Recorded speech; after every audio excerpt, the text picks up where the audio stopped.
In this video, we're going to talk about map pricing and why, as a liquidator, map pricing should matter to you. For those that don't know what map pricing is simply a minimum advertised price. And the minimum advertised price is generally set by a manufacturer when they sell their product through an authorized network of dealers. Meaning if you want to sell that manufacturer's product, you have to sign an agreement with that manufacturer to be accepted as an authorized dealer. That allows you to buy the product from them that you can then turn around and sell to the general public. The reason that manufacturers like map pricing is they want to create a level playing field for all of their dealers, right? They don't want any one dealer devaluing the product by listing it or advertising it at a price significantly lower than the rest of their dealers. It hurts the manufacturer and their brand if they have some dealers that start advertising it at incredibly low prices.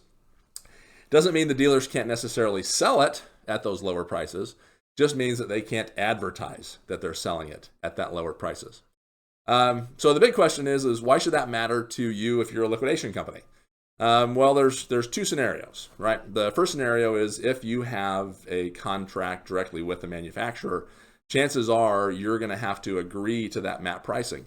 You're not going to be able to advertise the liquidation price that you're selling it for. Let's use Hoover vacuums as an example, right? So let's say that you're liquidating Hoover vacuums. Map pricing for you would mean that you couldn't advertise that Hoover specific model brand vacuum at a liquidation price. Doesn't mean you can't sell it, just means you can't advertise it that way. If you do, then there are repercussions, right? If you break a contract with a manufacturer, break the map pricing, there's usually repercussions. And the repercussions are either you can't buy product from them anymore, you lose your dealership license, or there are some sort of fines or other penalties for breaking the map pricing. But let's say that you're liquidating for somebody who themselves have the contract with that manufacturer, right? So let's say that you're liquidating for a third-party sales platform like Amazon or Wayfair or Jet.com or the million other ones that are out there.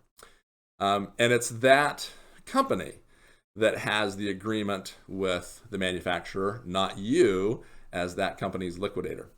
It still matters to you, right? Because you don't want to violate the map pricing of your client, right? So let's say that your client is Wayfair, and Wayfair has a map pricing agreement with some furniture manufacturer they're selling.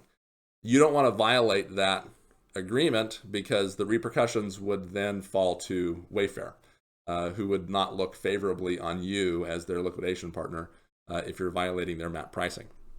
So the question then remains, how do you sell stuff without violating a map pricing agreement if one exists? And it's really fairly simple.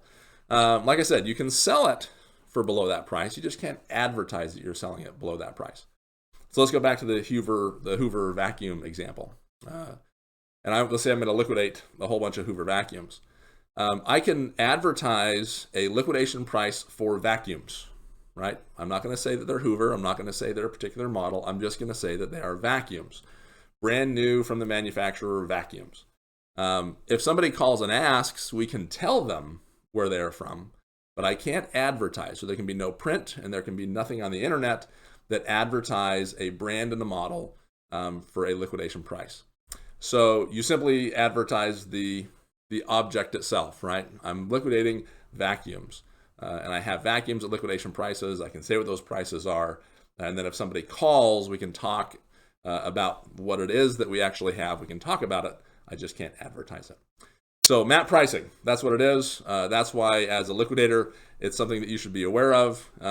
You are going to be far more valuable to your clients if you can help them maintain their map pricing agreement, and far more likely to get liquidation contracts and liquidation arrangements with manufacturers if you're able to maintain their map pricing.